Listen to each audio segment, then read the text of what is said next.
एक समय की बात है, किसी गांव में दो दोस्त रहते थे। एक का नाम राहुल था और दूसरे का नाम विनय था। राहुल ने विनय को हमेशा सहायता और समर्थन दिया, चाहे वो किसी भी मुसीबत में हो या कोई आवश्यकता हो। लेकिन विनय का दिल धन कमाने के लिए था और वह हमेशा अपने स्वार्थ की परवाह करता था। एक दिन राहुल को अपने विनय द्वारा एक धोखाधड़ी का पता चला। राहुल ने विश्वास किया कि विनय ने उसे धोखा दिया है और उसके साथ उसकी दोस्ती का इस्तेमाल किया है। विनय ने राहुल को पैसे के लिए लड़खड़ाते हुए बहाना बनाया था। राहुल बहुत ही दुखी और आहत हुआ था। उनके लिए ये काफी अचंभित करने वाला था कि उनका सच्चा और निस्वार्थी दोस्त उन्हें धोखा दे सकता है। वो अपने दोस्ती का महत्व सोचने लगा और विनय के खिलाफ कड़ा निर्णय लेने के लिए तैयार हुआ।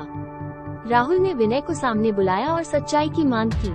शुरू में विनय ने झूठे बहाने बनाकर अपनी गलतियों को छिपाने की कोशिश की, लेकिन राहुल ने सब कुछ समझ लिया था। उन्होंने अपने दोस्त की प्रतिज्ञा को परखा और उसे समझा कि असली मित्रता और विश्वास एक दूसरे को धोखा देने से ऊपर होती है। राहुल ने साहस से आगे बढ़ते हुए कहा, विनय, मैं तुमसे बहुत निराश हूँ। तुम्हारी धोखाधड़ी के बावजूद मैं अपनी दोस्ती को नहीं गंवाना चाहता। इस घटना ने मुझे सिखाया है कि सच्ची मित्रता पर आधारित रिश्तों को नुकसान पहुंचाने वाले स्वार्थी लोगों की मेरे जीवन में कोई जगह नहीं होनी चाहिए। विनय ने शर्मिंदगी से सिर झुकाया और माफी मांगने की कोशिश की। वो स्वयं को अपनी भूल के लिए दोषी मानता था और राहुल की दोस्ती को संभालने के लिए उसे मौका देने की अपील की। राहुल, जो अपनी दोस्ती को अहमियत देता था, ने विनय को माफ कर दिया। हालांकि राहुल ने विनय को माफ कर दिया, लेकिन वो उससे अपने जीवन में दूसरे स्थान पर रखने का फैसला कर चुका था।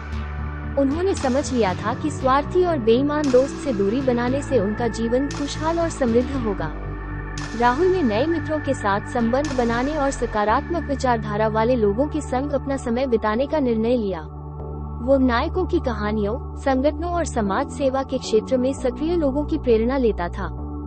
समय बिताते हुए राहुल ने अपने स्वार्थ के पीछे भागने की गलती की और अपने असली मित्र को धोखा दिया था। लेकिन वो इस घटना से सीखा और अपनी गलतियों से सीख लिया।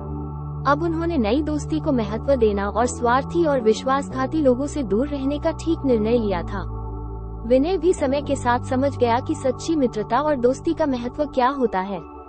उसने अपनी गलतियों के लिए खुद को दोषी माना। अब राहुल और विनय में ज्यादा दोस्ती नहीं थी।